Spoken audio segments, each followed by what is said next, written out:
그 기본적으로 보면 그러니까 이렇잖아요. 대통령들 쭉 노무현 전 대통령 전까지 예. 대통령을 쭉 보면 사실은 노무현 전 대통령이 이단아 같은 분이었어요. 그렇죠. 네. 대단한 이단하죠. 대단한 이단아예요. 그러니까 우리가 일반적으로 생각했던 대통령의 예. 모습과 완전히 달랐잖아요. 그렇죠. 아주 솔직하고 소탈하시고 음. 실제로 그런 스펙을 가지고 대통령 왜냐면 완전 비주류였으니까 그랬었죠. 아시겠지만 네, 맞아요. 완전 이제 국민 경선이 아니었다면 대통령이 되기 쉽지 않았던 음. 이제 그 당시에 이제 어떻게 보면 민주당이 이해창이라는 후보를 이기기 위해서 특단의 어떤 걸로 선택한 게 이제 국민 경선제. 그랬었죠. 그러니까 처음으로 한 국민 경선제인데 그 국민 경선제가 채택되면서 이제 결국은 노무현 대통령의 대통령으로서의 후보가 될 수 있는 기회가 오지 않았나 맞아요. 싶어요. 네, 네. 그래서 그 경선제가 어찌됐든 기억나시겠지만 제주도부터 해서 광주에서, 쭉 이렇게 이제 호남에서 그냥. 일종의 네, 미국식 맞아요. 방식으로 쭉 네, 올라왔는데 그랬죠. 처음에는 그렇게 막 엄청나게 그건 뭐 아니었죠. 반향이 있었던 건 아닌데 음. 결국은 이제 광주 경선에서 결정적으로 이제 경곡점이 되면서 일종의 티핑 포인트가 되고 완전히 그 다음부터 이제 승기를 잡아갔고 그 과정에서 노무현의 당선에 좀 흠집을 내고 싶었던 사람들이 다 중간에 중도 포기를 해버려요. 마지막까지 남은 분이 이제 정동영 후보가 남아서 일종의 경선 지킴이가 돼준 거잖아요. 근데 그때 제가 제일 기억 남았던 건 그 조선일보가 자꾸 이제 이 경선과 관련돼서 뭐 여러 가지 이제 회방을 놓는 거죠. 네, 노무현이 후보가 되는 거, 노무현 대통령이 후보가 되는 거를 굉장히 이제 못마땅해하면서 했는데 그 중에 하나가 이제 장인이 빨치산 활동을 맞아요. 했다. 그런 얘기 뭐 이런 했었죠. 식으로 하면서 이제 종북몰이, 네. 일종의 친북몰이 뭐 이런 식으로 했거든요. 맞아요. 근데 그때 그때 발언. 이제 제일 이제 어떻게 보면 인상 깊게 남았던 발언이 이제 그 발언이잖아요. 그렇죠. 그거와 관련돼서 이제 뭐 제 장인이 보통이라면 그랬을 것 같아요. 뭐 제 장인은 빨치산 뭐 얼마 하지 않았고 이 문제와 관련돼서는 뭐 장인한테 뭐 이렇게 아무튼 뭔가 이걸 해명하거나 이렇게 뭔가 자기가 아니다라는 것을 얘기하는데 시간을 많이 썼을 텐데 해명하는데 한마디로 네, 얘기하면. 해명하는데 네. 근데 노무현 대통령은 정말로 딱 그렇게 얘기한 연설이 있잖아요. 네, 맞아요. 제 장인이 빨치산 활동해서 제 아내가 있는데 제 아내가 이거 이랬다 그래서 이 대통령 후보 자격이 없다. 대통령이 될 자격이 없다라면 나 그런 대통령 안 하겠다. 나 그런 대통령 후보 안 하겠다. 라고 얘기하면서 완전히 국면을 확 전환시켜 버려요. 그러니까 이 내용 자체가 아니라 다른 내용으로 확 전환시켜 버려서 그 당시 엄청난 뭐 사랑꾼이 되신 거죠. 아니, 그렇게 얘기했죠. 그러면 제 아내를 버려야 합니까? 그러니까 이렇게 그러니까 얘기했죠. 그런 아내를 버려야 네, 되느냐. 그렇게 그래야 대통령 자격이 있다라면 그러니까, 안 하겠다 대통령 안 하겠다. 그러니까 뭐 그게 얼마나 이제 여성들한테도 엄청난 그렇죠. 환호를 받았고 완전히 뭐 그러니까 더 이상 공격을 못 하는 맞아요, 거잖아요. 맞아요. 아니 그러면 자기가 장인 어른께서 만약에 빨치산 활동을 했다고 해서 네. 그게 문제가 돼서 내가 대통령 못 할 것 같으면 나는 아내를 지키지 안 맞아요. 하겠다는 거잖아. 맞아요. 그리고 그럼 아내를 버리는 게 맞느냐?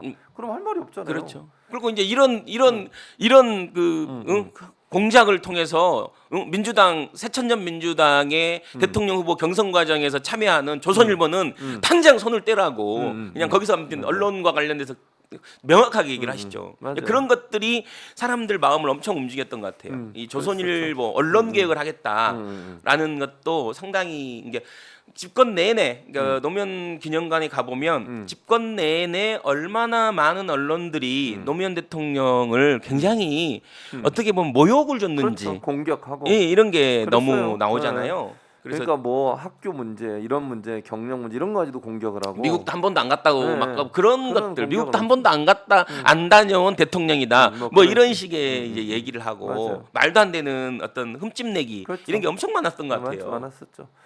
그럼에도 불구하고 정말 그 국민들의 사랑과 국민들의 지지를 받고 그렇죠. 그리고 우리가 소위 얘기하는 그러니까 정말 힘들고 어려운 사람들 그 사람들을 향한 정책들을 너무 많이 내놨잖아요. 그렇죠. 그때 어떻게든 노무현 대통령 때 여러 가지 이제 이런 뭐 것들 그러니까 뭐 건강보험도 그렇고 국민연금 문제도 그렇고 상당히 진전들을 가졌던 맞아요. 것들을 기억하고 있습니다. 그것도 저는 비교된다고 봐요. 윤석열 대통령 지금 보면 기득권자의 입장만 늘 대변하잖아요. 그렇죠. 법인세 지금 이번에 세수가 엄청나게 펑크가 나서 20조 네, 이상이 네, 네, 맞아요. 법인세 때문이거든요. 법인세를 맞아요. 깎아줘가지고 네. 국민들 세금은 올리고 법인세는 깎아주고. 기업의 세금은 깎아주고. 그렇죠. 그러는 그게 누구를 위한 행동이냐고요, 대체. 아니 정말 힘없고 그 어려운 사람들, 자영업자들 다 죽어가고 있어요 지금. 그렇죠. 코로나 이후에 계속 그리고 돈도 못 물가도 갚고. 엄청나게 지금 인상됐어요. 네. 물가가 지금 뭐 어찌됐든 장난이 아닌 것 같아요. 저도 뭐 김밥 라면 하나 먹는데 뭐 7, 8천 원 거의 10,000원 가까이 되더라고요. 예. 그리고 냉면은 뭐 거의 15,000원 이상 맞아요. 있어야 먹는 거고. 그래서 물가 인상이 지금 우리가 지금 뭐 잘 그러니까 잊고 있을 수 있는데 이 진짜 민생 파탄, 그러니까 가스 요금이나 전기 요금 이게 거의 폭발적으로 올라서 당장 이제 여름을 앞두고 있는데 냉방비와 관련돼서 네. 엄청난 폭탄 같은 전기 요금이 나오지 않을까라는 생각이 듭니다. 맞아요. 지금 보니까 부처 엄마님 이런 걸 올리셨어요. 눈물만 흐르네요. 네. 생각만 하면 너무나도 마음이 아프고 그렇습니다. 노 대통령님 하늘나라에서 행복하게 지내시길 기원합니다. 계실 때 정말 잘 살았었습니다. 감사드립니다. 이렇게 글 올려주셨어요. 아니, 국민들 중에 진짜 노무현 대통령하고 인연 없는 분들이 없을 거의 것 없어요. 같아요. 네, 다 맞아요. 하나씩 에피소드가 있으실 거고 관계가 있으실 거고. 저는 지금도 14년 전이 너무 생생하게 기억나는 게 그때 제가 가족이랑 제주도를 갔어요. 오랜만에. 그래요? 네, 가족이랑 네. 제주도를 가서 예. 이 차기도에 선상 낚시를 하려고 이제 그 대합실 같은 배를 타고 들어가야 되니까 그렇죠. 대합실 같은 데 대기하고 있는데 갑자기 그 대합실에 있는 그 TV에 네. 빨간색이 쫙 그어지면서 속보가 뜨는 거예요. 네. 그래서 가슴이 아무 일 없어야 되는데 먹먹한 거예요. 그러니까 그 당시에는 이제 돌아가셨다, 서거하셨다는 얘기까지는 안 나오고 뭐 부엉이 바위에서 투신하셨다 이 정도까지 나와서 그래서 응급실로 이동 뭐 이런 식의 이제 계속 빨간 자막이 떴거든요. 그래갖고 이제 그런 무거운 마음을 안고 이 배낚시를 갔다 왔는데 이제 발표가 이제 이미 문재인 대통령이 곳인가요 지금? 네, 저쪽이 지금 맞습니다. 저기. 부엉이 바위 네, 쪽. 저 오른쪽이 이제 사자바위라고 그러고 대통령께서 그 사저에서 이렇게 저쪽에까지 이렇게 등산할 수 있는 코스가 있어요. 그래서 지금 그 봉화에 가시면 저 뒤로 등산 갈 수도 있습니다. 저 뒤쪽으로. 그래서 저기가 이제 공원으로 생태공원처럼 만들어졌고요. 저 오른쪽이 지금 이제 그 대통령이 묘역이 있는 곳이고요. 예. 네. 그리고 이제 이 안쪽 지금 카메라 찍고 있는 이쪽이 아마 지금 기념관, 네. 노무현 대통령 기념관을 만들어서 오픈한 거고 저 왼쪽이 아마 이제 그 사저 그 대통령 이 사저가 있어. 예, 저쪽이 지금 이제 클로즈업 되고 있는 여기죠. 맞습니다. 아니, 얼마나 저 위에서 고뇌를 하셨을까라는 생각이 그러니까. 들어요. 예. 얼마나 외로우시고 그랬겠죠. 힘드셨을까. 네, 혼자 맞아요. 그 당시 그 모든 걸 이 검찰이 짊어져야 되는, 예? 정말 창피를 그 주고. 창피를 준 거잖아요. 네, 그런 거죠. 뭐 국민들 시계 뭐 논두렁 시계가 이제 대표적인 거잖아요. 거죠. 또 그런데 최근에 와서 또 그걸 또 뭐 그 당시 수사 이인규 검사가 자기 또 책 내가지고 또 그렇게 또 망신 주려고 그렇게 책을 내고 참. 이거 오른쪽 이거 이제 왼쪽 저쪽이 저기 보이는 게 이제 사저 그때 아방궁이라고 엄청 조선일보가 얘기했던 아방궁입니다, 여러분. 조선일보판 아방궁.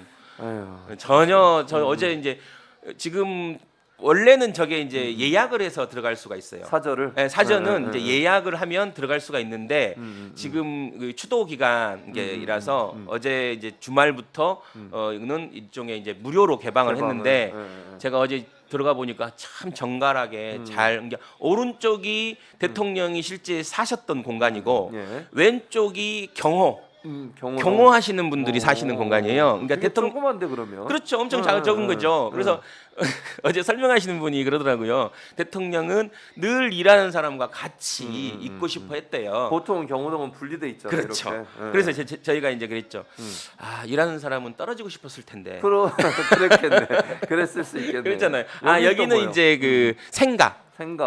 이제 실제 여기 사셨던 거죠. 그러셨군요. 근데 조금만해요. 자기가. 그러네. 그래서 진짜 그대로 보존을 해놨더라고요. 근데 진짜 쬐깡하고 진짜 부엌도 이제 옛날식 부엌이었고 저기서 이제 그 고시 공부도 하시고 그랬다는 거잖아요. 얼마나 그러니까 옛날에 얼마나 진짜 그런 표현 찢어지게 가난하다 이런 표현 있잖아요. 예, 예. 그렇게 사시던 거잖아. 그래서 고등학교 졸업하고 바로 그냥 사법고시하고. 그렇죠. 예. 그리고 일을 하다가 이제 사법고시를 준비하시는 거죠. 일하다가. 예, 사법고시를 준비하시고 그러니까. 잠깐 판사를 잠깐 하다가 이제 내가 할 일은 아니다 싶어 나오셔갖고 이제 변호사를 하신 건데.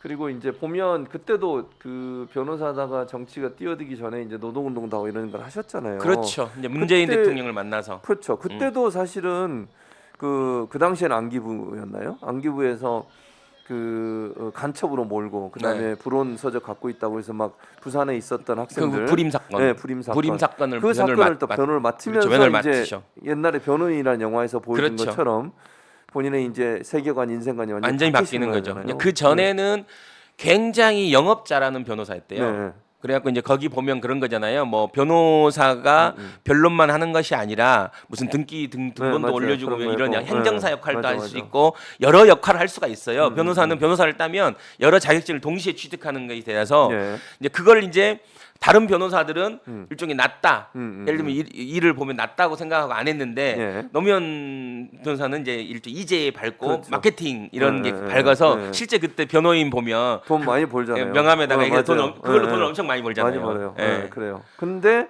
거기서 이제 그걸 문재인 그만두시게 대통령을 돼요. 그렇죠. 네, 이제 문재인 만나게 대통령을 되고. 만나면서 네. 완전 운명처럼 서로 서로 운명처럼 이제 새로운 세계관을 눈을 뜬 거죠. 또 뭐 캐릭터는 전혀 서로 두 분 달라요. 근데 거기 그 기념관에도 대목이 있어요. 네. 그러니까 문재인 대통령이 운명이라는 책에서 노무현 대통령을 표현했던 구절과 그다음에 노무현 대통령도 운명 뭐 이런 비슷한 책에서 또 두 분을 표현한 게 있는데 아무튼 서로 다르다. 일단 성향도 달랐고 달랐지만 되게 순수했다. 그리고 솔직했다. 뭐 이런 식의 표현을 하시더라고요. 그렇죠. 그리고 노무현 대통령이 그 얘기도 하시잖아요. 문재인 친구. 그렇죠. 친구 문재인.